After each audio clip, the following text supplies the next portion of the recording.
Welcome to Haunt Weekly.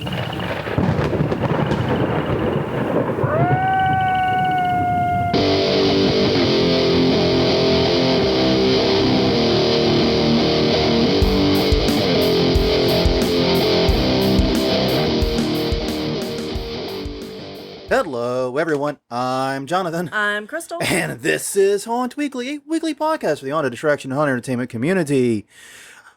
Whether you're an actor, owner, or just plain aficionado, we aim to be a podcast for you. And yes, we return to you once again in what has become a theme under the threat of tropical weather. Yes. Well, I think this is more than a threat at this point. It's been raining since yesterday. It's supposed to rain through, next Sunday. This is what I'm a little pissed about this. We had a Category 4 storm hit Lake Charles, which is a short drive from here. Yeah. Very short drive from here. We actually went to haunts in Lake Charles. We went to I forgot what it was called. But we actually did talk about them recently. We went to Lake Charles. We got no weather from that. No. Nothing. We got maybe one band of tropical weather. Right. One little squall, and that was it. And then another hurricane, a Cat 1 or Cat 2, I can't remember which it was, hits Mobile, which is about equidistant the other direction. Right. We got nothing. No. Not even a cloud. And we have friends in Mobile who have suffered bad damage due to it, and we got nary a dark cloud. Meanwhile, this tropical storm is hitting Houston. Yeah. And much further away than the other two. Yeah, much further away, much weaker storm, and it's blowing crap around like crazy here. Yeah, it's just bringing all of the water with it. Apparently, we're just getting all the garbage from it. So I don't know. It's crazy. I don't understand it. But then again, I'm not a weather person. No. So anyways, yes, definitely, if you want to keep up on our tropical adventures and misadventures, do so at hauntweekly.com, Haunt Weekly on Twitter, Haunt Week on Facebook, and that is not a ghost, that is the wind. These mics, I don't know if the mics are picking it up. I don't know either. That is not a ghost in this haunted house. It is the wind. And also youtube.com/hauntweekly is our YouTube channel. Easiest way to go through the back catalog of episodes if you desire. Right. And finally, you can find us on iTunes, Google Play, Stitcher, wherever you get your podcasts, we're there. Spotify, Podbean, whatever, we're there. Okay. Man, oh man. So, wow. Okay.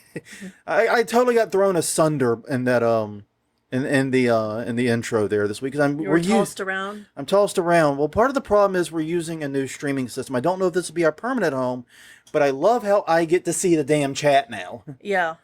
It's up. It's on. And it's weird because it doesn't let me see, it doesn't let me reply directly to some people, but it will others. Yeah. And I don't know what it's about. Well, there was some kind of weird cock up with the one we had scheduled. Mm-hmm. It didn't stream to it. It streamed to a new one, even though I scheduled the podcast. So I'm going to look this up, see if this is a fixable problem. Right. And if it's not, well, I've got another idea for next week. Yeah. So we might be on a new stream because I really want to be able to keep up with the chat and keep up with you guys. I'm tired of having to go, Crystal, what's going on in the chat every 5 minutes and annoying the hell out of her. She's working, We love Crystal. we don't want to annoy her.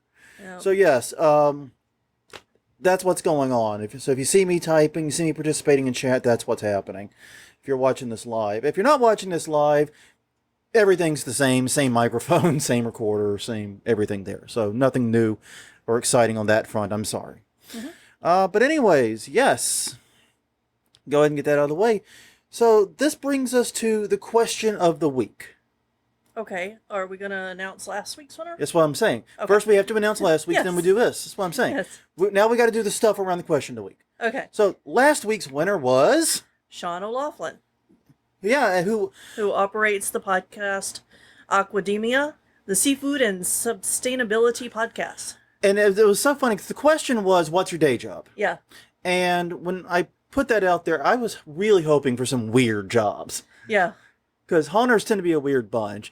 And Sean came through. Yeah. That was the most unique. And I have not listened to the podcast yet. It's been kind of a crazy... We're not knocking on any of the other jobs. They're all wonderful. But that was just so unique, and I'm definitely going to be subscribing and listening to at least a couple of episodes to get what it's about. So that brings us to this week's question. Right. And this one's actually going to be useful to us. Yes. Since we're not going to be able to... We're probing Yeah, we're probing. Secret means. We have evil intentions here, or less than evil intentions. I don't know. Yeah. Nefarious Alternate purpose. Definitely alternate intentions. Yes. Definitely alternative intentions. Yes. Because we're not able to open our haunt this year Right. due to COVID and the restrictions in place. We're just Yeah. not going to be able to do it. It's sad because we were closed last year too due to road work. Yeah. Thanks a lot, city. Uh-huh. But we are going to do our yard display, and we've got some pretty big plans for the yard We display. do. If the weather would knock it off for just a weekend. Yeah, just 5 minutes, and let us go get the wood we need because it's going to require a decent amount of lumber. It is. But I don't think it's going to be that bad. No, I'm super excited about this. It's going to be a lot of fun. So we're building a haunted house in the front yard. Oh, okay. I didn't know if we were going to just put that out there. No, we are. But yes, this so group. I get a almost life-size dollhouse for all the skeletons.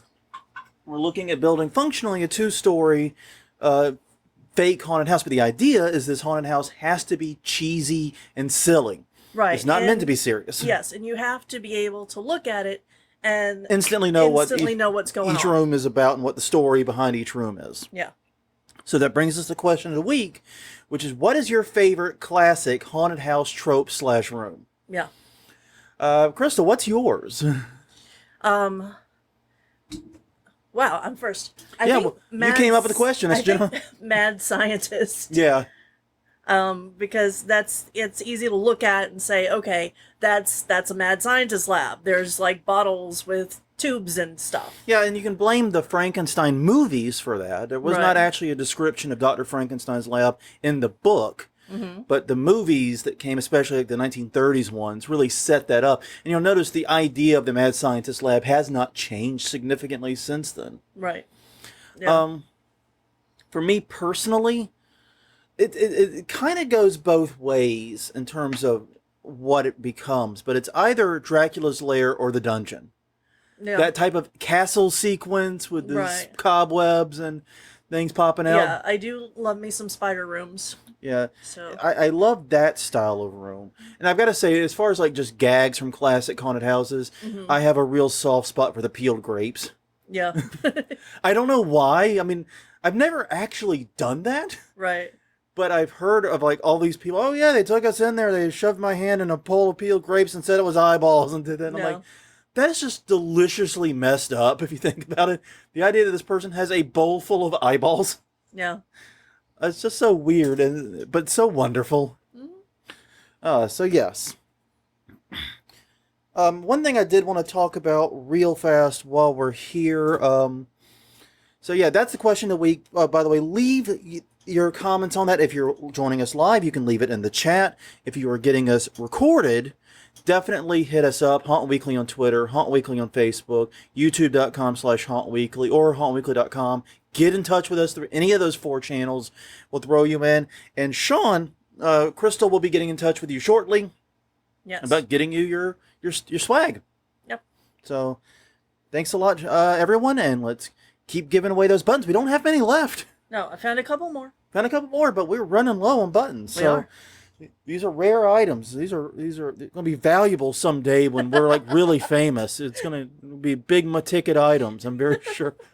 I'm sure it's not. No, it's not. No. But they are really cool. Yeah. That is not a mess. All right. One thing I did want to talk about, I forgot to put it in the notes, but you're up to speed on everything, is Louisiana announced the COVID rules for haunts. Yeah. On the 17th of September was when it was published. Yeah. Son of a... And the guidelines, I don't really see how any pro-haunt is going to operate underneath them. The murder factor, the death blow, if you will, is basically that they have made it so that you cannot have more than 25 customers in the building, no matter how big the building is, at one time, in the haunt at one time. Now, it's a little vague, at least as I read it, whether it's each structure or each haunt. Like I know 13th Gate, for example, there's in, out, in, out. You go through multiple buildings. So could they have 25 people in each building? But 25 people is nothing. That throttles your throughput to, especially when you have a long haunt. Like the 13th Gate is typically a 25, 30-minute haunt. Yeah, exactly. And you can only get, 25 people in during that time. We have better throughput here at our tiny little haunt Yeah. than they could have legally under these rules. Yeah, and they're much, much, much larger than we Yeah. are. And they put in lots of groups. I mean, Yeah. typically speaking, I think at any point in 13th Gate, you're probably looking at several hundred people inside At a time. Yeah. inside that haunt. If you count from the very beginning to the very end, it's got to be several hundred people. And that's just... and there's space in between each group. Yeah, yeah. Or at least it starts out that way. So, Yeah, until people screw it up, inevitably. Yeah, which happens.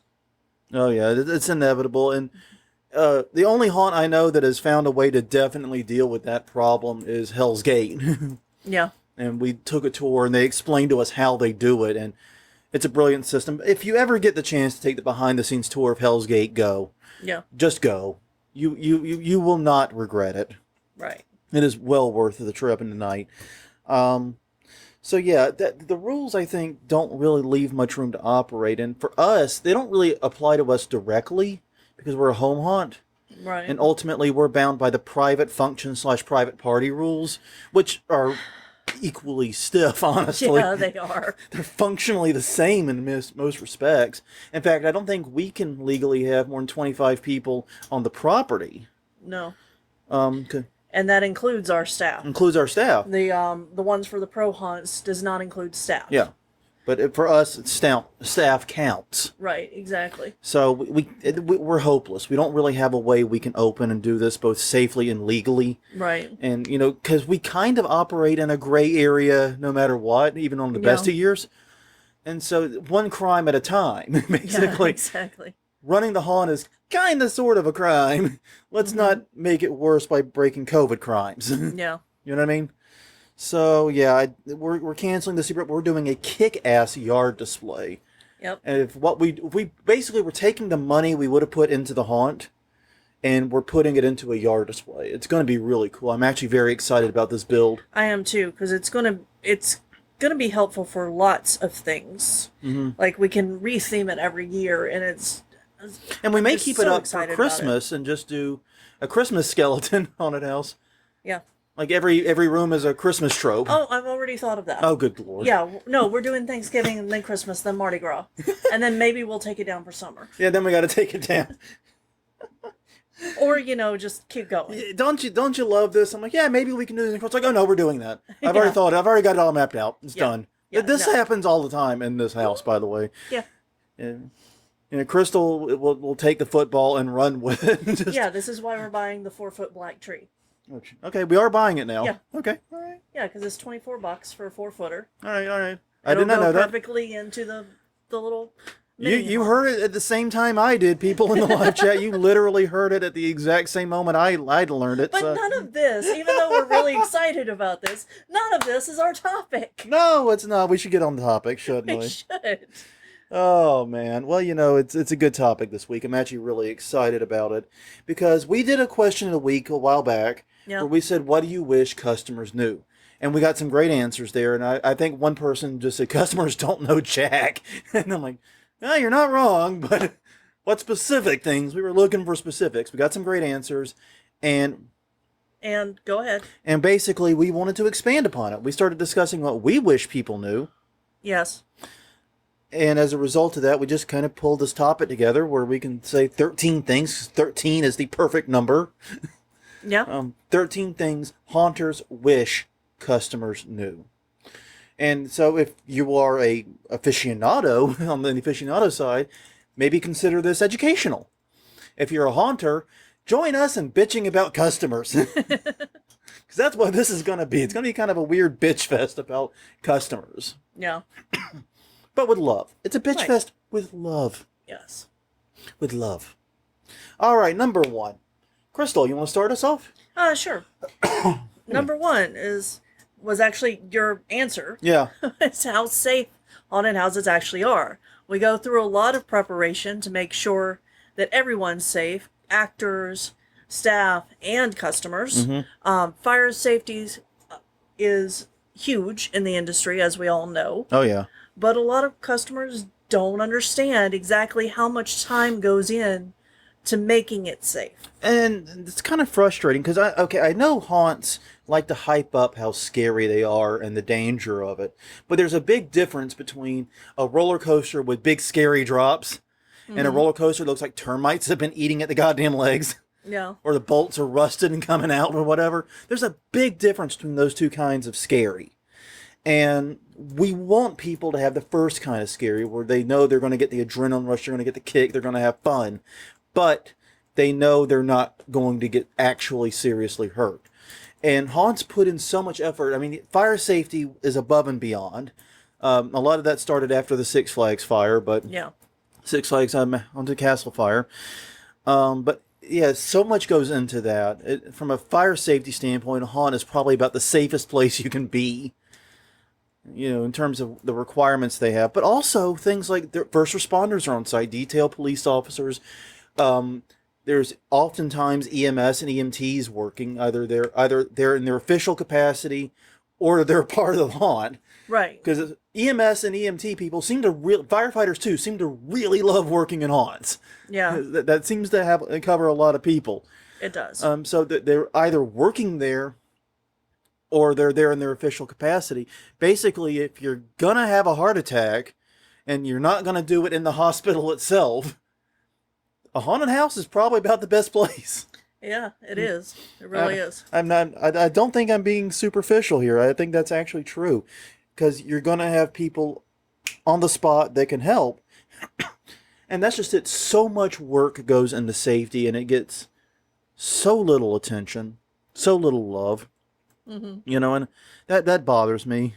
It does. I really do wish we as an industry got more attention and more love for our safety record, because it is amazing. When you think about what we do, we scare people. We intentionally put people in fight or flight situations for fun. Yeah. And the fact so few people get hurt. Yeah. And we have to take into account the unpredictable nature of customers. Oh, yeah. Like, we have to think about things that they probably wouldn't even know that we think about. If they run into this wall, is it going to give way and just fall over? Or is it, going to be able to hold their weight? Yeah. How do we get them to keep them from doing that in the first place? Yeah. But, any edges need to be soft enough to hit. Yeah, I mean, kind of thing. And that's like so much. We've spent so much time padding edges on everything in our haunt. Yeah. Basically, it's like baby proofing the goddamn haunt. Yeah, this is the only thing that isn't, and it's rounded. It's a rounded edge. Yeah. Like, we made the bar, and we're looking at it. The camera's kind of positioned on top of it. Yeah. We went through and got rubber corner strips. Yep. And put it on all the edges there. Corners in the haunt itself are either set up so that they are smooth corners and will not have an edge, right? Or they get pull noodled. Yeah. So many miles of pull noodle. Yes. Oh God, so many miles of pull noodle spent on that exact issue. But yeah, no, I just wish people knew how safe they were. The second one ties into that. Number 2 is how to tell if there's a real emergency. Right. And this actually directly links to what we were talking about in the last episode. Well, we're talking about the Tacoma FD episode. Was how to know there's a real emergency. Basically, actors will break character. Yeah. If the actors break character and they are speaking as people and not zombie number 26 or mass murderer Jimmy or whatever, no, there's an actual emergency and you need to listen. Right. Because we have seen actual emergencies in haunts. Yes. We were at, I think it was House of Shock. It was. Someone, it was a minor medical emergency, nothing serious, but they needed to clear out, and people were not listening to the actors. They thought the actors were saying, just get out and doing that stuff. Yeah, another reason not to use get out. Another reason not to get out. If you need people to actually get out of the room in an emergency, they might not get out. Exactly. And very good point. I didn't actually think about that. Japes, you might want to put that in put that one in somewhere. That's a good point. Yeah. But yeah. And he's yelling, please go back. We got to get a stretcher or we got to get help in here. And it wasn't until, because the actor kind of recognized us and tugged on our shirt and was like, can you help here? Like, okay. And then I started yelling because And when they saw that the customers were doing it, they started paying attention. Exactly. And this were the customers further back that weren't getting that, the show had stopped for some reason. Yeah. I don't think the house lights came up in that. No, they did not come up in that one. That is one thing they could have done to make it much easier. Right. On everyone. Because normally that is the other sign, is the house light. If the haunt lights go down and the house lights come up, something's going on. Listen for instructions. Find out if you need to find an emergency exit. Yeah. But we've been in actual, like I said, we've been in actual emergencies a couple of times in haunts involved going through, and a lot of times the customers just don't get it. And I don't think with all the haunts we've gone through, I don't know that I've ever seen a sign or anything that tells you what to do in an emergency. Yeah, or tells you how to recognize an actual emergency. Yeah, I think this might be something that haunts need to do better education on. Yeah. In addition to customers need to be a little more savvy about. This is going to be a team effort. When you're going over the rules, maybe throw in, if you see the house lights come up. The house lights come up, or actors talking to you directly and not in their character voice, listen. Yeah, listen and obey their instructions. Exactly. Yeah, and then once again, excellent reason to not use get out as, just another one on the pile. Yeah. Another one on the pile there. Oh, man. Okay, number 3, Crystal. You're doing odds. Okay. That you shouldn't come to a haunted house drunk or high. Or altered. We'll just say altered. Altered in any way, yeah. Yeah, because it's unsafe. It leads to a bad experience. You can, it's unsafe because if you're really drunk and you're, reacting, you can either try to run and trip. You could fall down. Stairs may not be your friend. If there are stairs at the haunt, Yeah. It's just... Or there's a vertigo tunnel or something like that that's designed to throw off your equilibrium. It could, and you could go all over the tunnel, and then you got spinning vomit. Yeah, if anyone has had an incident where someone puked in a vertigo tunnel, please tell me the outcome of that. Because now I have multiple images in my head, and I want to know which of them is right. Someone was talking about vertigo tunnels in the chat. I think it might have been Japes. It was Japes. So if you've ever had anyone puke in your vertigo tunnel, please tell me the outcome. Yeah, I'm very, very curious. I've never seen it happen myself. No. That just raises all kinds of... I just broke Jonathan. Yeah, okay. That raises all kinds of horrible outcomes. None of them are good. No. But you want to have your wits about you. I mean, going in altered, whether it's drunk, high, medicated, whatever, you're going to dull the experience. Right. So you're not going to get the full fun of being scared and enjoying the haunted house. And second is, you're dangerous. Yeah, exactly. And if there are certain drugs that could make it seem extra real, so you could start swinging and trying to fight your way out. We were with a group one time at 13th Gate where a man had an episode because he was altered in some way. Yeah. And in the first room, they had to pull him out because he started swinging and trying to attack people. I remember that, yeah. Yeah. And getting pulled out in the first room at 13th Gate, A, that's rough. You missed, everything. Yeah. You missed everything. And B, that there's nothing in the first room you should be even remotely scared of, or no, they not at least how it's been for the past I few don't know, maybe this year, I don't know, but historically they've kind of that's a big enough haunt, they can ease you into the water a little bit. I think that's smart. I think that's a good way to do it. They kind of pull punches in the first few rooms and then start piling it on later. Yeah, I like that system. Lets you build your confidence up a little bit before they start really hitting you. Number 4. Speaking of things you shouldn't be doing, why you shouldn't have your cell phone out. No. Reason 1 is that we don't want to give away spoilers. We depend upon the element of surprise in the haunted attraction industry. Right. We don't want people posting videos of it. But the main reason and the big ones are it's safety for the phone. Yeah. You're in a dark, unpredictable place in an environment where you and others around you are going to be scared. Pulling out a $1,000 electronic device that is not good with drops yeah. In the middle of that is just basically asking for it to get yeeted. It is. Because if you scare react, there's a possibility that you're not going to have as good of a grip on your phone as you think. And even if you are all cool and chill and stuff, if the person with you Slaps the phone out of your hand. I can think of at least 2 instances where people lost their glasses in here in a scare, and their friends stepped on them. Yeah. Because they were also scared and trying to get out of the room. Yeah, we have about a 98% successful glasses recovery rate. Yeah. But the 2% is a pain in the ass. It's only 2, so it's less than 2%. Yeah, that's true. We deal with at least about 20 lost glasses every year. Yeah. So yeah, it's probably about 1%. Yeah. But it does happen, and that, I mean, you have to wear your glasses. That's something you have to wear. That's a risk you just have to take. Your cell phone you can keep in your goddamn pocket. And the other reason is you'll mess up the lighting. Yeah. Haunts are lit very specifically. Even if you don't use the flashlight on it, the screen will screw up the lighting. Right. So, yeah, just come on. You know what I mean? Come on. And don't pull out your phone. Don't risk your phone. Don't risk, everything. Yeah, exactly. Okay, number 5.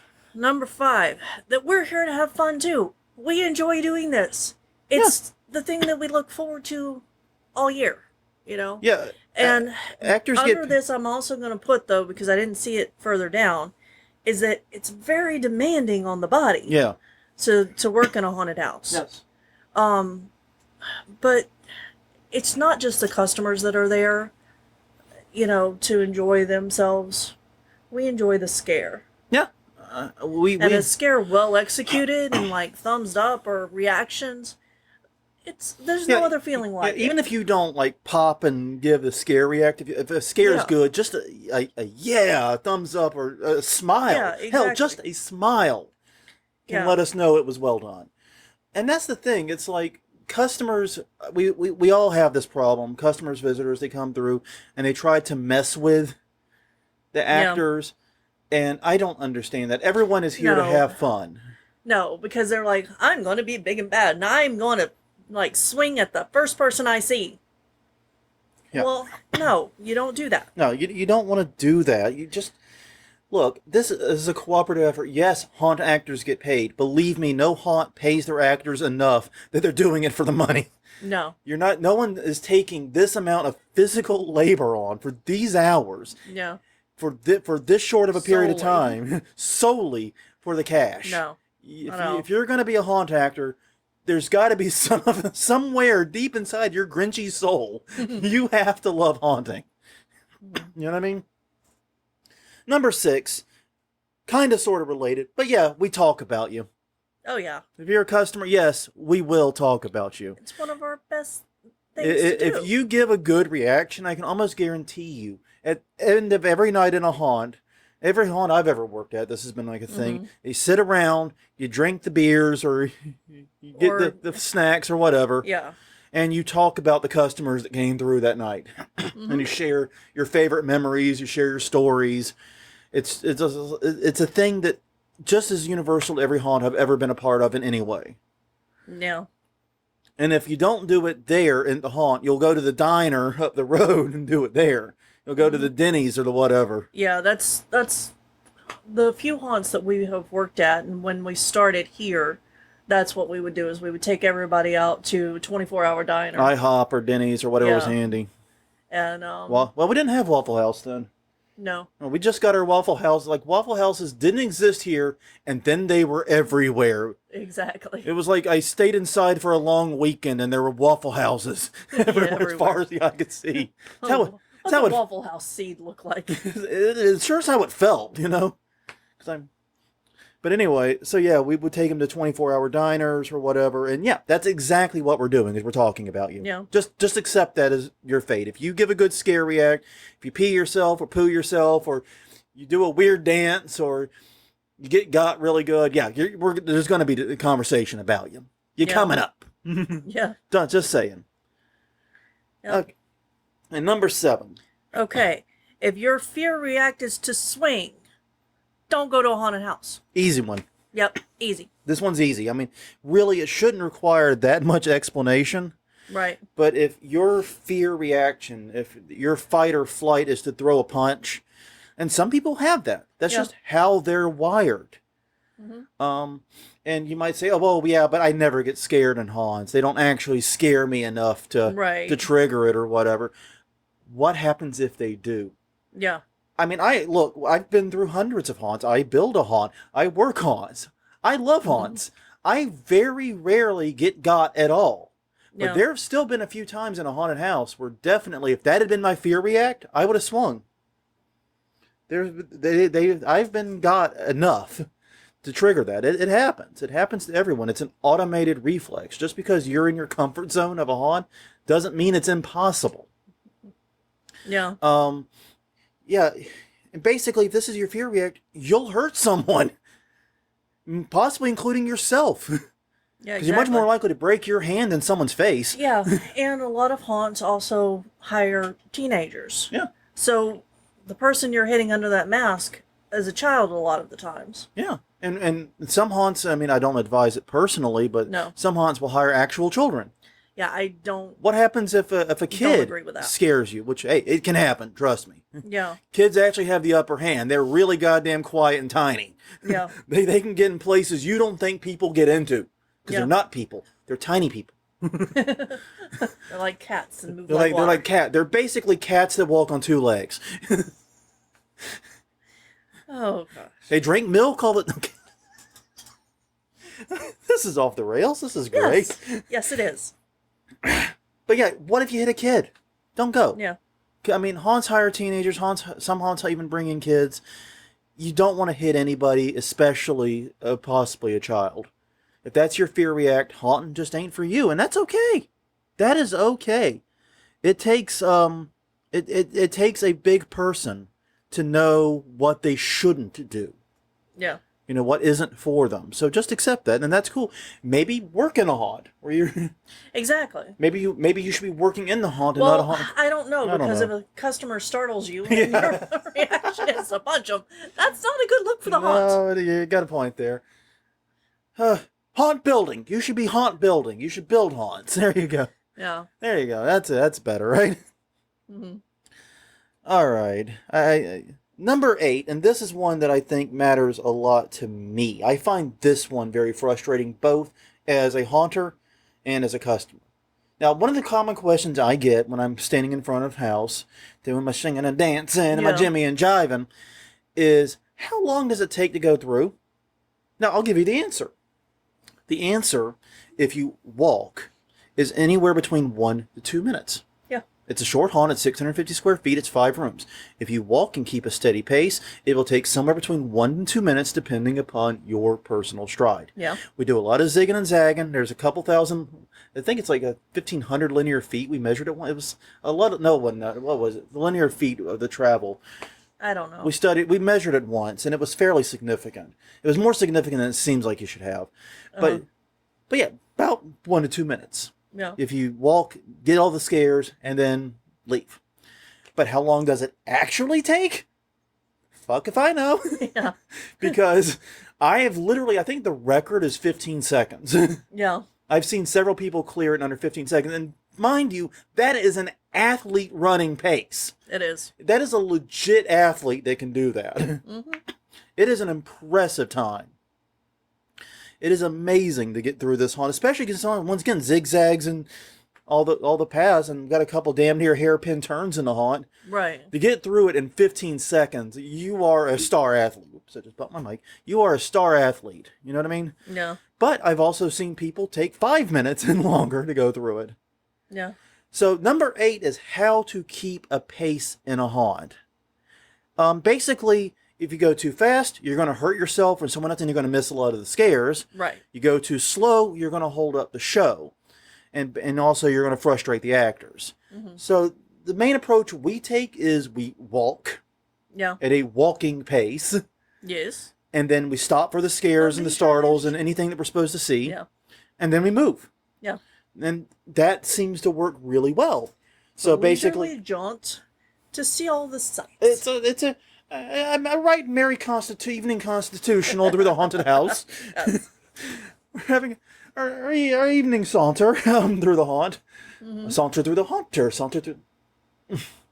I'm going to shut up now. Okay. But that's the thing. The idea of walk, don't run. There's a reason for that. Yep. Stop for the scares, stop for the startles, stop for the actor interaction as appropriate, but then focus on keeping moving forward, admittedly at that same pace. Right. Don't.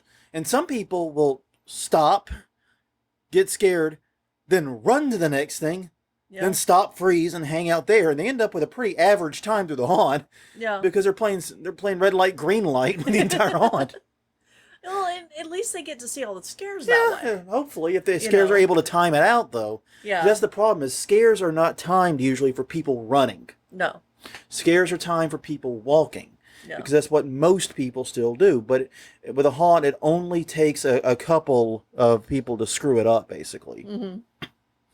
Number 9. Number 9. It doesn't matter who's in the front of the group. Nope. It isn't important. Scares come from all sides. Yeah. They If the haunt's laid out well, it does. Yes. Yes. Actors are typically told to scare towards the front or middle. So keep that in mind. Yeah. But we communicate and change up as necessary if we know that your group's not in that order. If there's someone that's very reactive in your group, we will know it before you get to the second scare. Yeah. The whole haunt will know. Yes. This also works really well if you're able to get names. Yeah. Getting customers' names freaks people out. Yeah, it does. Yeah. One of the things, like every haunt, this was one of the things I know Leonard Pickle talked about in one of his talks, and I've seen it in a lot of haunt design courses. You have to assume your haunt group is going to be 4 to 8 people in size. And what you do is you say, okay, this scare targets the front, this scare targets the back, this scare targets the middle. And you piece that out as you go. I think it was also Scott Swinson might have mentioned this. Yeah. And you space that out through the haunt.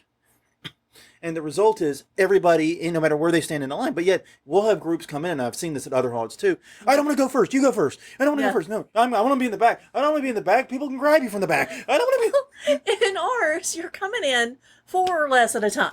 Yeah. 4 people or less. Pretty much, we can get your entire group in one shot. Yeah. So it doesn't matter. Yeah. And it doesn't matter at bigger ones either, because you do change it up like that. Yeah. So that, not the same part of the group is the only one seeing the scares. Now, I will say the one-time location does matter, and this is I've seen this in the security tapes at our haunt. There was one group, there was 4 people, and the person 3, their fear reaction wasn't quite punching, but it was like hammer fisting. Uh-huh. And every time they would get scared, this person would jump up and like hammer fist right on the shoulders of the second person in line. Yeah, great up. Oh, God. And I'm watching this person run around, and the person's like reeling every time. Will you stop it? So that person shouldn't have gone to a haunt. Their fear react is the swing. Yeah, exactly. That goes back to what we were just talking about. But also, that time, I guess it did matter where you stood. You definitely didn't want to be number 2. In that one, no. That particular group, no one wanted to be second. Yeah. Oh, man. So, yeah, I guess it does matter sometimes. But that's dependent upon your group and the idiots that you are traveling with. Yeah, and I guess if you're, afraid of chainsaws, try to be at the front of the group so that you don't run over the people trying to get away from it. Yeah. Because a lot of haunts do have them. Yeah, and if you're a runner in general, maybe don't be at the back of the group. Exactly. Because we have seen multiple occasions where a runner in the back of the group, just like goddamn bowling pins, running the rest of the group.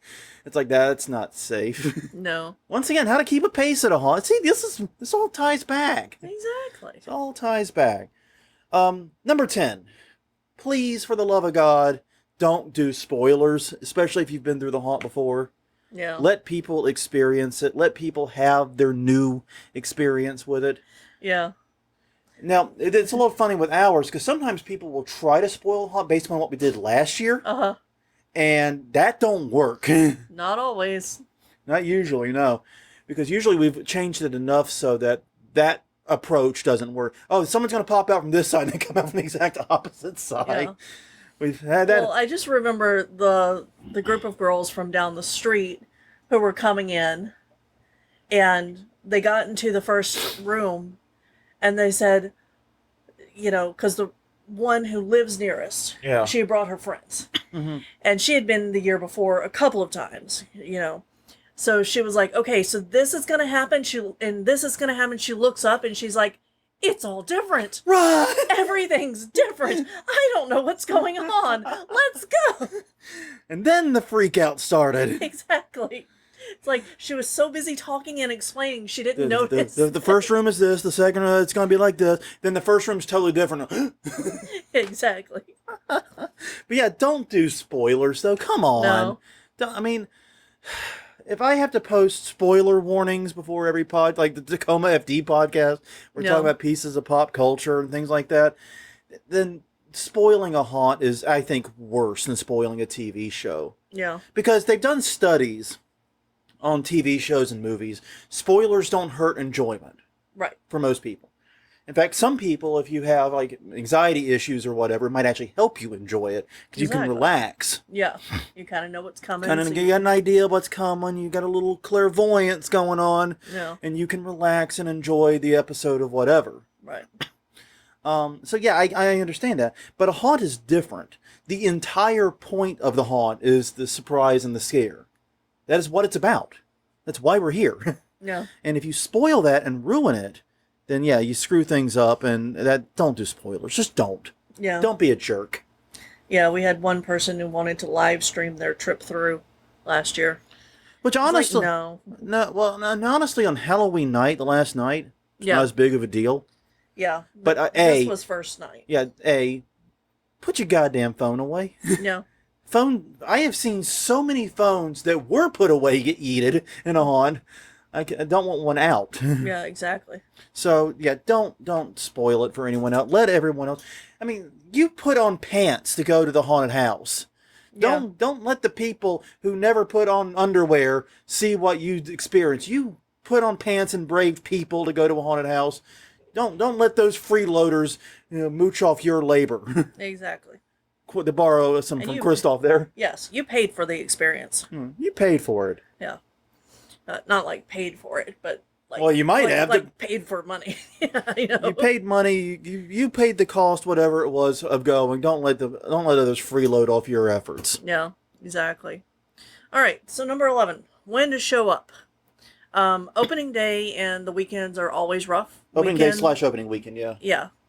Yeah. The crew is sometimes still trying to get their timing down. There are a lot more people who go on weekends than weekdays. And, this is one of the reasons when we do reviews for haunted houses, if we go on opening weekend, we're always kinder. Yeah, we always clearly state we're going on opening weekend. Yeah. And here's the thing. I've been involved, like I said, and gone to a ton of haunts on opening day and opening weekend. I've never seen one open full strength and on time. No. I think that is physically impossible. Yeah, and that's true for us too. No. Guilty. Yeah. Very guilty. Yeah, exactly. So yeah, if you want to see a really good show, or like the best it can be, I would recommend going more towards the middle of the run. Yeah. Hell Week's always hard and it's packed. And it's hard on the actors. It's always jam-packed full of humanity. Yeah. You don't want to go on Hell Week if you can avoid it. Yeah. So go earlier in October or late September. Mm-hmm. First thing in the night always has problems. Yeah. No. Haunts, is a tradition. Haunts don't open at full strength. Even later in season, sometimes it's difficult to open exactly on time. And people might be trickling in. And people are finding their rhythm. Like, first few groups of the night are always the most difficult. Yeah. And except for the ones at the end of the night, everyone's pooped and just get out. No, seriously, just get out. We're done. Then you can use get out. Yeah. Well, except with our crew at least, we're on that high until through the run, and then we crash after. Yeah, the crash afterward is brutal. But we are watching. We do look at the time at about 10. Yeah. But that's also because we have people with schedules.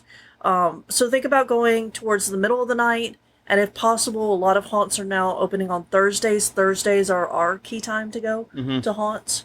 Because we're not messing up our work time on our haunt. Exactly. We're not cutting into that, and there's less people. Yeah. So Now, so obviously, this is different for this year because everybody's got their own time ticketing. yeah, thing. the time ticketing But system. So in general, but this isn't in general thing. This is for next year, maybe. Yeah. Think of it as something for next year. But I really wish, like, we're always so slammed on Halloween. I wish we could take some of those people and move them, especially to the day before, the weekend before. yeah, Just so our actors would have the rhythm and the experience of the constant chaos, but also just to stretch out, the experience. Sometimes it's actually dead on opening night. right. So yeah. Number 12, the 12th item is how expensive it is. People don't realize how much money goes into the haunt. Yeah, I don't understand why not. But, I mean, and that's just it. They people look and see all the stuff, but not realize, yeah, that has a price tag attached to it. Yeah, even if you got it at a rummage sale, even if you got it out of a Right. dumpster, there's still the cost of fixing it up and painting it and making. yeah, well, and I mean, if they've ever been into a spirit, I don't, our thoughts on their animatronics, but normal customers can see price tags on some animatronics. Just take that, make it giant because the ones haunted houses use are usually much bigger, and multiply the price accordingly. Yeah. One of the things, like, I know people, like, we every year typically spend between $1,000 to $2,000 on the haunt. And that's with 15 years of history and building. We don't, we keep everything and we reuse everything to avoid paying that much, Yeah. to avoid going spin crazy. So we set aside everything that we've built and keep it and try to build off of it. Even with all those years of history, we still end up spending over $1,000 most years. And a lot of that money goes right to wood, screws, Home Yeah. Depot runs in general. Exactly. That's where most of it goes. In fact, I think it's just raw building material. Yeah. Like we built the new queue line structure that we only got to use once I know. so far. But that cost, I think, $600 just in materials. And then we put on the $400 roof. Yeah, So exactly. it's It's $1,000 queue line. It's $1,000 queue line. And no one's going to think about that. No. But people look at the haunt and they see how much they pay for a ticket and like, wow, why are these tickets so expensive? Right. Why are haunts struggling? Why can't you make money? You're selling a ticket for $25 and it's only a 30-minute, 20-minute show, whatever, right? Yeah. And it's like, well, A, there's a lot that goes into it. B, they have to pay the bills for 12 months Yeah. based upon something that's open 1.5 months. And there's a bunch of other things. People don't think about the cost of haunt insurance. No. People don't think about the cost of having, the fire suppression system put in. People don't think about all these costs. And there's a million things, each of them more expensive than the last, that pile up. And even if you're a home haunter, even if you're just an avid rabid home haunter, it adds up. It does. And one of the things I tell people is we have never come close to paying for our haunt through donations. No. Not even close. And we get a lot of donations. Yeah. I'm very happy with the donation amounts we get. I'm not complaining. We get about $1,000 in donations. That was the last time we were open. Yeah. Before that, it was not close to that. It was close to like 500 in donations. Yeah. And all that money pretty much flipped right around to after Halloween sales. Yeah. We're the reason there were no skeletons in the New Orleans metro area. At Walgreens, Home Depots, and anywhere else that would sell us skeletons on November 1st. Yeah. So, yeah, but that's what we do. It's expensive. And that ties directly into 13. Which is how much work goes into it. These two are obviously connected. Yeah. Yeah, and this is something, I think this was Chris Gay's answer for the original question. But yeah, whenever we talk to people who aren't in the know and they say, when do you start working on it? Usually the year before. Yeah, usually we're talking about it and planning it in November. We're planning it after we close Halloween. On Halloween night. Sometimes even on the lead up to Halloween. Yeah. That week, if we were far enough ahead, we're like, okay, so this is what we want to do next year. Yeah. This is what I want to do next year. We have literally planned next year's haunt before we've even opened the current year's haunt. We've done that multiple times. You're right. Exactly. So planning starts then. Now working on it can start anytime. Like whenever we started working on this one, we started in December of that year Mm-hmm. because it just made sense with my schedule. Yeah. We put in literally, I think, just 2 weeks of nothing but work, and it basically made this our full-time job for a bit there. Exactly. I still had to do my job, but December things shut down on my day job too a lot. Yeah. So we spent literally 2 full-time weeks out here in the haunt building in December Yeah. for Exactly. the year next year, and it's like, and then just working on a little bit over. yeah, the now time. that it's done and so wonderful, and I can't wait to show it off. First we get shuttered due to the road, and then we get shuttered due to COVID. It's like, Yeah. God damn it. Yeah, I know. This is, I think, our best haunt ever, and it's just the only people that have seen it were HauntCon goers. Yeah, I'm still not quite happy with the scares, but I will figure we can talk about that later. Yeah. Just because they're too similar. Yeah, fair enough. But yeah, it's a great haunt, and I'm looking forward to showing it off to whoever wants to swing by. But thank you, COVID, for screwing that up. No. But yeah, the time, even in a small haunt, is incredible. And that's one of the things that I know a lot of haunts objected to with haunt reviewers. No. Like, haunt reviewers have no idea what goes into a haunt. Yeah, if they haven't worked in it. They've never worked and built a haunt. They've Right. never, actors often don't know how much goes into the build side. Yeah. This isn't just customers that are potentially ignorant of this. It's crazy how much work goes into it, even for small haunts, and it's absolutely clinically insane. If you are doing this for the money, you are crazy. Yeah. There's no amount of money justifies this amount of work. Yeah, I don't know. I would like to talk to some of the big owners and see what their profit margins look like for themselves. Well, I know, I'm talking to some of them. I know their profit margins are thin, and that's one of the worries with COVID. It's like, and that rule we talked about at the top of the hour, where it's like 25 people in a haunt. It's like, yeah, I know a lot of big name haunts in this area don't go into the black until like 3 days before Halloween. Yeah, exactly. Like the very end of season, they finally hit their numbers, and they turn a small profit, and everything after, every customer after that counts as profit. Right. They might not hit it until Halloween night or a couple nights before. So if you put restrictions on how many people can go to a haunt, it's impossible to make money. Exactly. It's physically impossible to make money. Yeah. Because they rely upon that capacity and that ability and selling X number of tickets to be profitable. Mm-hmm. And now there ain't X number of tickets to be sold. Right. So anyway, that's the 13 things haunters wish they knew. Wish customers knew. Thank you. I wish I knew a lot too. Yeah, me too. But anyways, if you have other things to add to this list, 13 was just an arbitrary number I came up with to make it sound cool for the podcast title.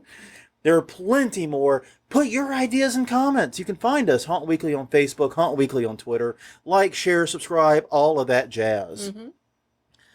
Well, I think that's it. We've got to return to the question of the week. Yes, return to the question of the week. I forgot to put that in the show notes.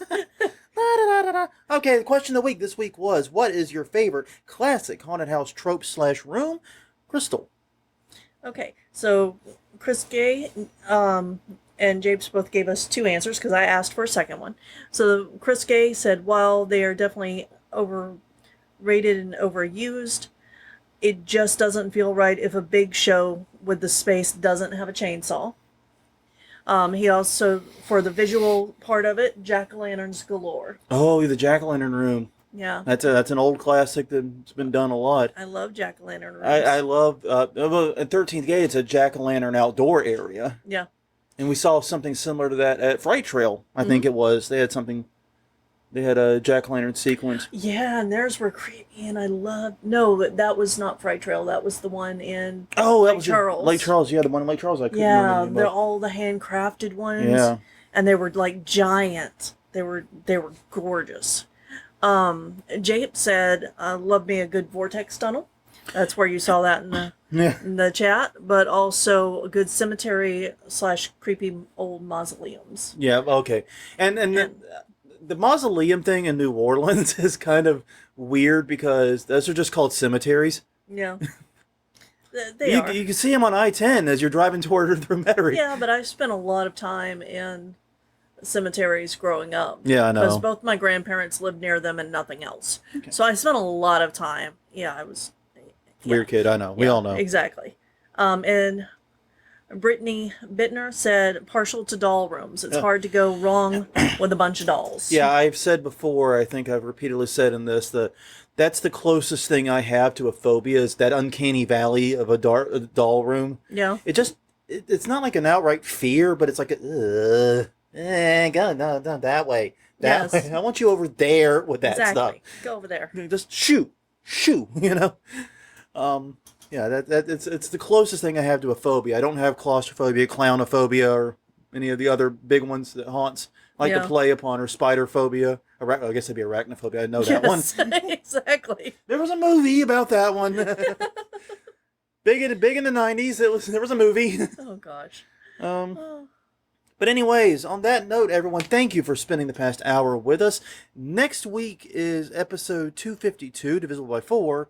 That means it's time to do the news. And dear God, I'm going to have to figure out what we're going to cover and not cover. I'm going to spend some time on that over the week because there's a virtual torrent of haunted attraction news. So we will go over that next week. So until next time, I'm Jonathan. I'm Crystal. And we will see you guys next week for the news. Thank you for having us.